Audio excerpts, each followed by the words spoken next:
The first time I met her, the library was half empty, bathed in the honey-gold light that only late afternoon can give. Dust floated through the air like slow snow. She was standing on a small wooden stool, shelving books higher than her shoulder, her black hair pinned loosely yet refusing to stay in place. Every time she reached upward, a single strand slipped free and brushed her cheek. I'd come to return a novel, but ended up standing there longer than I should have, watching the quiet confidence in her movements. She wasn't just a librarian. She moved with the assurance of someone who loved what she guarded. When she noticed me lingering, she smiled, a small, knowing smile that seemed to read everything I wasn't saying. "Need help finding something?" she asked, her tone warm but measured. I told her I wasn't sure what I was looking for. It was true in more ways than one. She led me between the aisles, asking what kind of stories I liked. As she spoke, her voice softened the air. She talked about how every shelf was its own kind of world, how the quiet between pages could teach you things no one else ever would. I found myself listening not just to her words, but to the rhythm of her pauses, the way she let silence breathe before turning to look at me again. The conversation drifted from books to life, ambitions, failures, the strange loneliness that comes when you're trying to figure out who you're supposed to become. She listened without interruption, her eyes calm and patient. For a moment, I forgot where we were. When I glanced up, the sun had lowered behind the tall glass windows, casting long amber stripes across the carpet. The library's closing announcement echoed faintly overhead. She looked at me and said, almost to herself, "Most people rush to leave when the lights dim." I smiled. Maybe they haven't found a reason to stay. Something softened in her expression then. Not flirtation, not invitation, just understanding. The kind that feels like being seen for the first time in a long while. As she locked up the front doors, I thanked her for the talk. She nodded with that same quiet smile and said, "Come back tomorrow. There's always more to learn after hours." The words lingered. Not a promise, not even an offer, just the gentle suggestion of another conversation waiting to happen. Walking out into the cool evening, I realized I hadn't taken a single book with me. Yet somehow, I learned more than I expected that day. The next evening, the library felt different. Quieter somehow. The kind of quiet that doesn't just come from silence, but from expectation. The lights were dimmer, the corridors mostly empty, and the only sound was the faint hum of the old ceiling fans. She was at the front desk, reading. When she looked up, her face lit with a small flicker of recognition, and something about that subtle change, her eyes softening, her posture easing, made the room feel warmer. "You came back," she said. I said I would. Her lips curved slightly, the kind of smile that hides more emotion than it reveals. Most people say they will. Few actually do. She motioned for me to follow, leading me through the aisles again. But this time it wasn't about books. She spoke about the quiet hours after everyone left, how the building changed, how the walls seemed to breathe differently once the day's noise faded away. There was something reverent in the way she treated this place. She told me how the library had been her refuge when life got too heavy, when she needed to lose herself somewhere safe. Listening to her, I felt that same calm spreading through me. We stopped near a corner where the last light from outside caught the dust in the air, turning it to gold. She brushed her hair back, tucking a strand behind her ear, and said softly, "You ever notice how silence lets you hear yourself better?" I nodded, though I wasn't sure I wanted to hear everything it was bringing up inside me. For a while, we just stood there, two people who didn't need to fill the space with words. There was a kind of peace in that stillness, a fragile, steady rhythm that neither of us wanted to break. She finally moved toward a nearby table and sat down, motioning for me to join her. The books between us were old, worn, their pages tinted with time. She ran her fingertips over one of them. "Books age well," she said, almost whispering. "They hold everything, marks, notes, even the scent of whoever touched them last. That's how they remember." The thought made me pause. I asked if people could do the same, carry stories inside them without realizing it. She smiled, not looking up. "We all do. We just don't open our pages as often as we should." The clock above us ticked softly, each second stretching longer than the last. When I finally stood to leave, she said, "Next time, I'll show you something most visitors never see." I asked what she meant, but she just smiled again, her gaze drifting toward the back of the library, where a small door stood half in shadow. That promise, gentle, mysterious, followed me out into the night air. I didn't know what she meant or why I cared so much to find out. All I knew was that I'd be there. After hours. The next evening I arrived earlier than usual, but even then, the library was almost empty. The hum of the fluorescent lights overhead filled the space like distant music. I found her near the back, arranging a new stack of returned books. She looked up, smiled faintly, and said, "You're early. I didn't want to miss the tour you promised." Her eyes lingered on me for a moment, curious, maybe a little amused. "You remembered." She led me past the rows of shelves, through a narrow hallway I hadn't noticed before. At the end of it stood a small wooden door with a brass handle, worn smooth from years of touch. She took a key from her pocket and paused before unlocking it. "This part of the library isn't open to everyone," she said. "It's where we keep what doesn't fit anywhere else." Inside, the air was cooler. The room was lined with shelves stacked high with books that looked older than the building itself. Some had frayed spines, others were tied with ribbons or string. A faint smell of paper, leather, and dust hung in the air. She walked slowly between the shelves, trailing her fingertips along the bindings as if greeting old friends. "Most people think libraries are about order," she said. "But sometimes, what matters most are the stories that refuse to fit the system." Her words stayed with me, maybe because I understood what it felt like to not quite fit anywhere. At the far end of the room, she stopped by a small wooden table where a single lamp glowed softly. Its light fell across her face, highlighting the delicate lines around her eyes, the kind that told more stories than any book could. She motioned for me to sit. She opened one of the old books and said, "This one's from the early 1900s. It belonged to a teacher who used to write letters inside the margins, letters she never sent." She showed me one, her finger tracing the faded handwriting. The words were tender, uncertain, full of what-ifs. Reading them felt like eavesdropping on a heartbeat. She kept writing until the end of her life, the librarian said quietly. And when her letters stopped, the book stopped being borrowed. People say you can feel her presence when you read it. We sat there, silent. The clock ticked faintly in the background. Finally, I asked, "Do you ever wonder if anyone will remember you like that?" She looked at me for a long time before answering. "Maybe we don't need to be remembered. Maybe it's enough just to be understood once." Something in her tone carried both strength and sadness, and I didn't know which one I felt more drawn to. As I left that night, I looked back through the narrow doorway. She was still there, standing in the warm light, a quiet guardian of forgotten stories. And somehow, I knew she'd just become one of mine. A week passed before I returned. I told myself I'd been busy, but the truth was simpler. I needed time to understand why those evenings lingered in my thoughts like verses I couldn't stop rereading. When I finally walked through the tall wooden doors again, she was there, behind a counter, flipping through a notebook filled with her looping handwriting. She looked up, surprised but not displeased. "Thought you'd forgotten the way back," she said softly. "I tried," I admitted. "Didn't work?" Her smile was small but genuine. "Good. Some stories are meant to be continued." She handed me a book, one I hadn't seen before. Its cover was plain, cloth-bound, a little frayed at the edges. "You might like this," she said. "There's something special inside." I took it to our usual table in the quiet back corner. As I turned the pages, I noticed faint pencil marks scattered through the text, circles around words, short notes written in delicate cursive. One page in particular caught my attention. Beside a line about time softening everything except memory, she had written, "Does it really?" When I looked up, she was watching me from across the room. There was no explanation in her expression, only patience. Like she wanted me to find something on my own. I spent the next hour reading, tracing her notes with my eyes. They weren't random.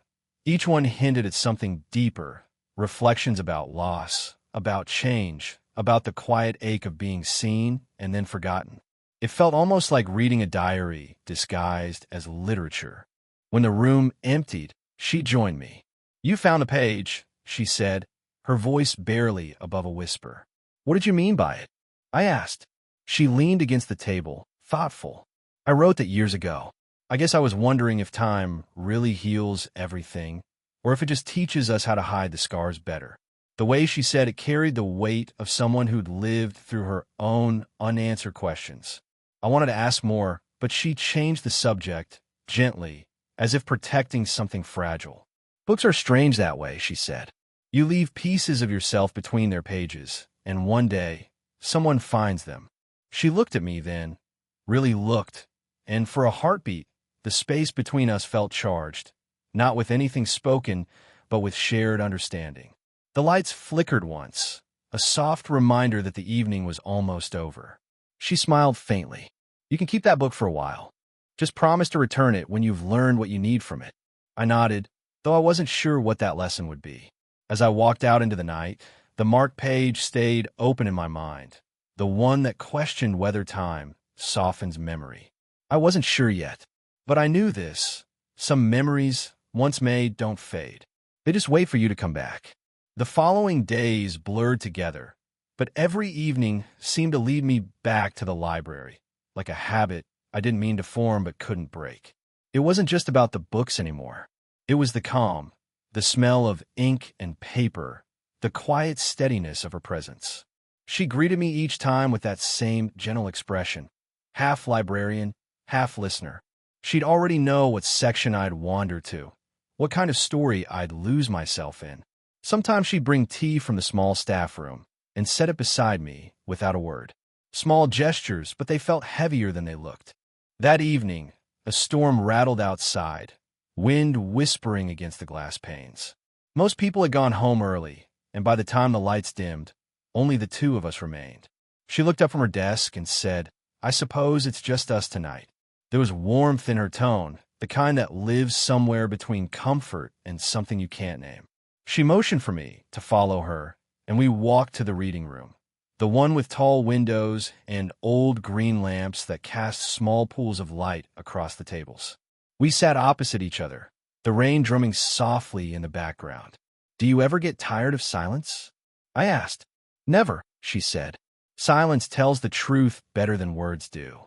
I thought about that for a moment. "Then what's the truth tonight?" She smiled, looking down at her hands folded on the table. "That I enjoy your company more than I probably should." Her words hung there, unrushed, unapologetic, honest. Not heavy, but not light either. I didn't answer right away. My heart thudded quietly in the stillness, but I kept my tone even. "That makes two of us." For a long while, we said nothing more. The world outside continued in gray motion, rain streaking down glass, thunder rolling far away. Inside, the light stayed warm, her face calm, but her eyes deeper than before. She eventually stood, walking toward a nearby shelf, and ran her fingers along a row of old journals. "There's a book here," she said, "that doesn't have an author. It's a collection of stories people left behind. Anonymous, unfinished, forgotten." She pulled it free and handed it to me. The leather was soft from age, the pages uneven. Inside, each entry was written in a different hand, some poetic, others clumsy, all sincere. "Everyone who reads it adds one page," she said. "Would you like to?" I stared at the blank space waiting at the end of the last story. My pen hesitated. "What should I write?" I asked. "Whatever you feel," she said quietly. "Stories don't have to be finished to mean something." So I wrote. A few lines, simple, uncertain, but real. When I looked up, she was watching me, her expression unreadable yet kind. And for the first time, I wondered if maybe she'd been writing her own unfinished story too. All this time between the lines we shared. After that night with the anonymous journal, a subtle shift settled over our interactions. There was an unspoken understanding between us now, a quiet recognition that the library, and those hours after it emptied, belonged to both of us in a way that felt private and precious. I arrived that evening to find her at the same table where we had shared the journal. She had stacked a few old books neatly in front of her, their spines worn and familiar. When she saw me, her lips curved in that soft, knowing smile that had grown familiar over the past weeks.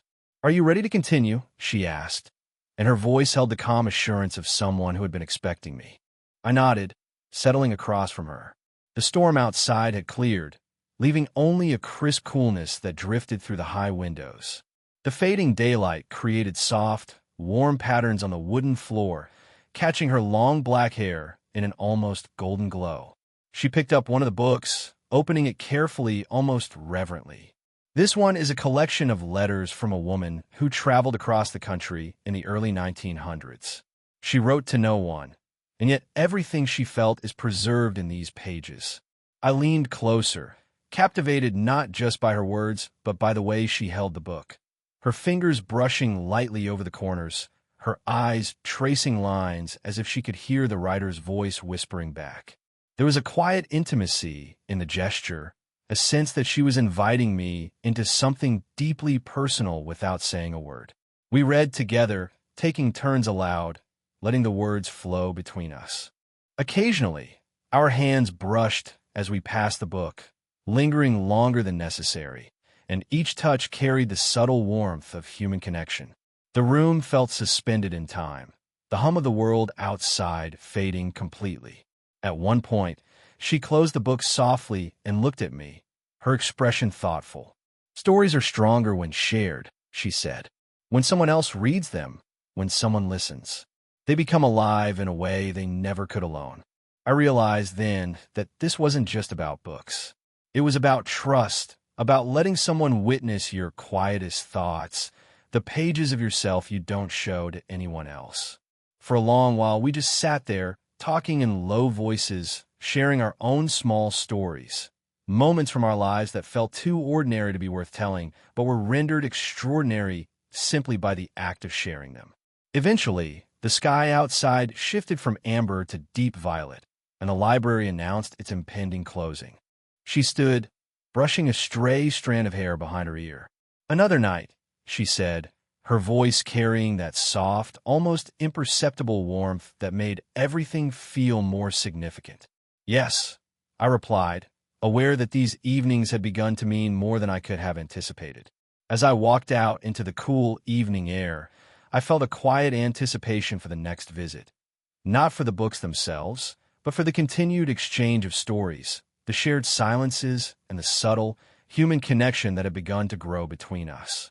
Weeks had passed, and the rhythm of our after-hours visits had become something steady, comforting. I began to recognize the small rituals, the way she would leave a cup of tea on the table, just so, how she traced the spines of the oldest books with her fingertips, and the quiet patience she offered when I struggled to articulate my thoughts. That evening, I arrived to find her already waiting at the table. The library was bathed in soft evening light filtering through the tall windows, giving the shelves a golden glow. She looked up from the book she was reading, and for a moment, her eyes held the quiet gravity of someone who had something important to share. "You've come far," she said gently. Her words weren't boastful or condescending. They carried warmth, a sense of quiet pride. I nodded, unsure if she meant the books, the stories, or me. She closed the book carefully and stood, motioning for me to follow her down the narrow hallway to the small, hidden room we had discovered together. "Tonight," she said, "I want to show you how all the stories we've shared fit together." Inside, the room looked familiar yet different. The books, journals, and letters we had explored before seemed arranged more deliberately now, as if she had been curating a private museum of experiences. She gestured toward a table where our shared notes and the anonymous journal rested. "I've kept everything you've written," she said softly, "and I've added a few of my own thoughts." I opened the journal and saw her delicate handwriting alongside mine, our stories intertwined. There was something intimate about seeing our thoughts and reflections side by side, a quiet acknowledgement of how much we had trusted each other with our inner worlds. We spent the next hour revisiting favorite passages, reading each other's notes, and laughing quietly at the small observations we had made about life and people. Each moment felt precious, like the gentle turning of a page in a story that was finally finding its shape. When the evening was drawing to a close, she stood by the window, the fading sunlight catching the strands of her long black hair, giving her a warm, luminous presence. All stories eventually reach an ending, she said. But some endings aren't about closing a book. They're about knowing it mattered. I realized then that she wasn't speaking just about the journals or novels. It was about the connection we had formed over these weeks. The quiet companionship, the shared silences, the unspoken understanding that had grown between us. As I prepared to leave, she offered a small, genuine smile. "Thank you," she said simply, "for staying, for listening, for adding your story." I left the library that night with a feeling of completeness I hadn't expected. It wasn't about romance in the traditional sense, nor was it about desire or longing. It was about trust, connection, and the way two people can quietly change each other's lives, one page at a time. The library remained quiet and steadfast, and I knew that, though our after-hours visits had come to a close, the story we had shared would linger, imprinted not in the margins of a book alone, but in the spaces between our lives forever.